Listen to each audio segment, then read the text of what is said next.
All right, just 3 days left now until the vice presidential debate, and already Tim Kaine and Mike Pence are gearing up for this big fight. Both will have the tough task of defending the presidential candidates. Let's bring in now Betsy McCoy, former lieutenant governor of New York and Donald Trump supporter. And we have A. Scott Bolden, former chairman of the Washington, D.C. Democratic Party and a Hillary Clinton supporter. Good morning to both of you. Good morning. Nice to be with you, Victor. Nice to have both of you. Lieutenant Governor, I want to start with you. And inexplicably, immigration really didn't come up in the first debate, but I'm pretty sure it's going to come up in the second one. Let's listen to what Donald Trump has said over the last year about his policy dealing with the 11 million here who have not committed additional crimes. Watch. Now, what about the law-abiding majority? That's now the you have question. people that came in illegally, yes, and they're called illegal immigrants, and they're here illegally. They're going to have to go, and they're going to have to come back in legally. So if you haven't committed a crime and you've been here for 15 years and you have a family here, you have a job here, will you be deported? We're going to see what happens once we strengthen up our border. For those here illegally today who are seeking legal status, they will have one route and one route only: to return home and apply for re-entry like everybody else. A lot of Republican plans have talked about letting people have a legal status, just being able to live here, work here, and people who lived here for a long time and contribute to society. We're going to make that. We're going to make that decision into the future. So Mike Pence has been on the ticket for about 2.5 months now. Some of the most contentious moments in interviews have been after his claims of Donald Trump being consistent on this issue. He's going to have to come up with a clearer answer than just consistency. It shows that there has been a shift here in his policy, has it not? Well, it appears as if when Donald Trump is asked for the specifics, he has talked with members of Congress, he has talked with advocacy groups, and he's trying to bring out all the nuances of this. But let's make it clear. Donald Trump stands for the rule of law. He respects the immigrants who came here legally, who played by the rules, who waited their turn. There are two candidates in this race. One believes in the rule of law, and the other epitomizes lawlessness. She even destroyed the records of her own time as Secretary of State. She has disregarded the law, and she seems to think that that's the way Americans want to be. But in fact, most Americans believe, let's all play by the rules. Okay, but let me put the question to you, Scott, now. The same question I asked the Lieutenant Governor, that he's going to have to come up, Mike Pence, with a clearer answer than Donald Trump has been consistent here, because we just played how Donald Trump has not been consistent here.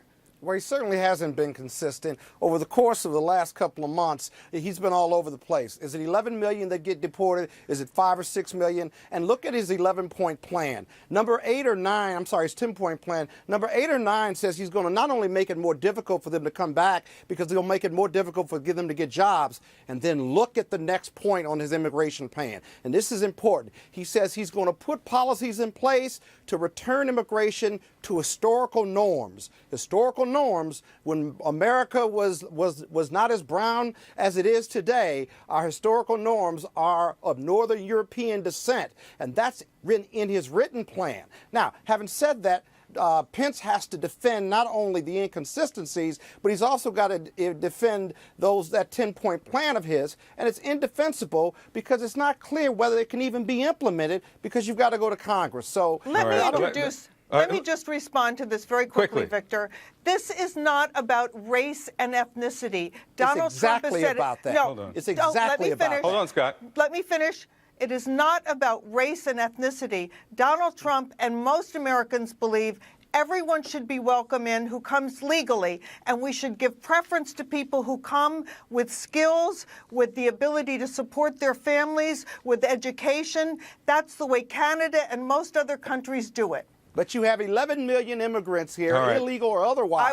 I was responding. Hold on for a second. Hold on for a second. Practically speaking, I want to get to another point here. Hold on, Scott. We've got to get to another point here, and I want to talk about the matters of race and the matters of ethnicity that have come up in this campaign. Let's play just the Tim Kaine bite when he talked about David Duke values and KKK values. Watch this. Yesterday, Hillary Clinton gave a speech in Reno, Nevada, calling out Donald Trump on a lot of things on this equality idea, calling him out on the fact that he has supporters like David Duke connected with the Ku Klux Klan who are going around and saying Donald Trump is their candidate because Donald Trump is pushing their values. Ku Klux Klan values, David Duke values, Donald Trump values are not American values. There are. You know, I went back, Scott, and watched Tim Kaine's debate with George Allen for his Senate seat. And George Allen infamously used a racial epithet while he was out on the campaign trail. When it came time to talk about it in the debate, Kaine shifted and talked about something else. Do you expect we'll hear him on Tuesday night bring up this David Duke values, this KKK values line? Well, I think it's going to be part of the debate. I don't know whether he'll bring it up or not. That just depends on the circumstances because he's a skilled debater. Let me just say this. It won't be surprising, though, because 60% of Americans believe that Donald Trump peddles in racism, bigotry, and xenophobia, as well as sexism. That's a fact. That's baked into the numbers. And it's driven by Donald Trump's own words, his own affiliations with white nationalist movements and the Ku Klux Klan and others. I got to give the Lieutenant Governor just 15 seconds to respond. He has no affiliations with those groups. And let me point this out. This is just dirty politics. It's an effort by the Clinton team to distract voters from what voters themselves say is the main issue, the economy. Donald Trump has a plan to bring jobs back to this country, to give everyone in America a hefty tax break. Hillary Clinton is going to raise their taxes. So, of course, Clinton wants to divert it with these unsubstantiated and absolutely false charges of racism. She is the divisive Lieutenant Governor Scott Bolden, I thank you both, but I just ask here, if we're talking about diversions, Donald Trump for the last 24 to 36 hours has not been talking about the economy, has not been talking about jobs. He's been talking a lot about Alicia Machado, and we'll be having that conversation as the show goes on. Thank you both. And be sure to watch the vice presidential debate on Tuesday at 9 p.m. Eastern right here on CNN. The pregame, though, starts at 4 p.m. Eastern, so be with us for that.